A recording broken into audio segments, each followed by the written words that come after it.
Welcome to my world history notes where I read from the book that I wrote to teach homeschoolers world history. A Bible believer looks at world history. You won't maybe agree with my conclusions, you might even be offended by them. But the important thing for me is that you have an opinion about world history, that you study it, and that's great. So you can buy my book on lulu.com, amazon.com, the Bible Baptist bookstore, or just follow me here and subscribe to my channel if you're of a mind.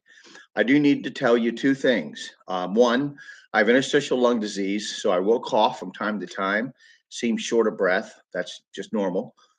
Secondly, I have three cats, and if one of them wanders in front of me, I'm not going to knock them off the table. So, um, just deal with it. It might be distracting, but you can get used to it. So we're going to start, and today, kind of a little aside, we're going to talk about pirates. Um, no study of world history will be complete without some mention of pirates. They fix so much in our imagination. So now for a discussion on a group of people whose activities were being sharply curtailed at the end of this period of time, although one figured prominently in a famous battle of our Second War with Great Britain. I'm talking about pirates or the buccaneers. Pirates not only acted on their own, but were often used by countries to attack their enemies by virtue of granting them written off authorization to attack the opponent's shipping.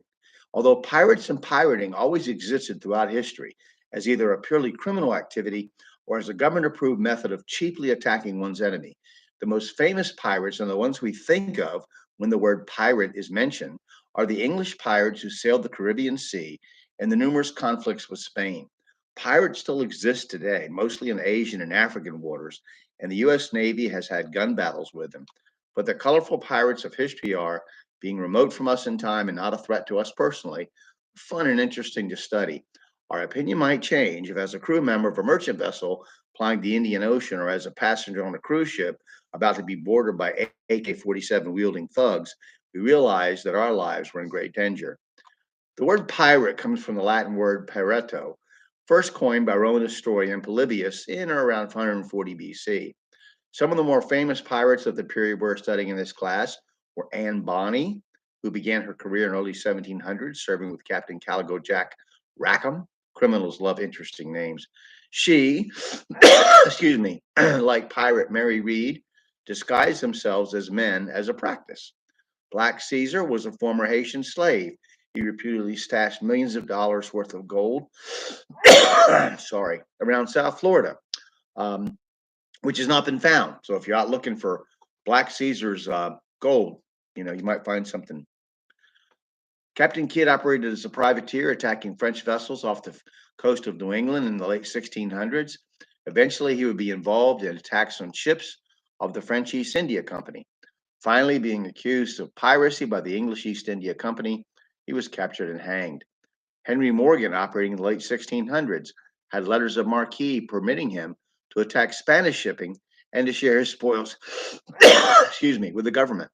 He began attacking on land so he didn't have to share and amassed a small fortune in investing in plantations and commerce. He was eventually made lieutenant governor of Jamaica by the crown and died, probably from the results of alcoholism, in 1688. Very little is known personally about the famous pirate Blackbeard, who operated and died off the North Carolina coast in the early 1700s. Like Jesse James of American Western fact and legend, we, being human, tend to glorify criminals long after they are not a threat to us and after anyone living who has a memory of the evil things they've done is dead. Pirates played no significant role in geopolitics except as a nuisance and a problem for certain governments. People like Sir Francis Drake were regarded as pirates by some countries with which they fought and heroes by the countries for whom they fought.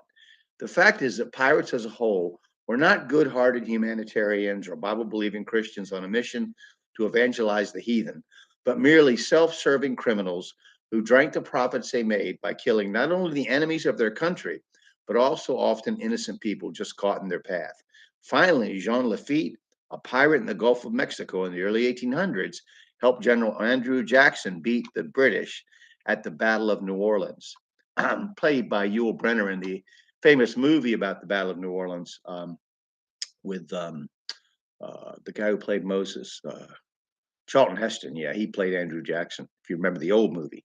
So next, we're going to talk about the slave trade briefly. I've already done about 10 episodes on slavery early on, and I'm going to do more about African American history later on, because you can't know American history without African American history, and it's not all about slavery either.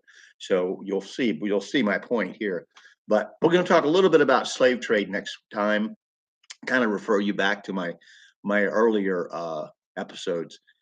So I hope that you'll study world history and American history and the things that I talk about, and that you'll have an opinion that's well formed, so you can be conversant and much more. This is just surface.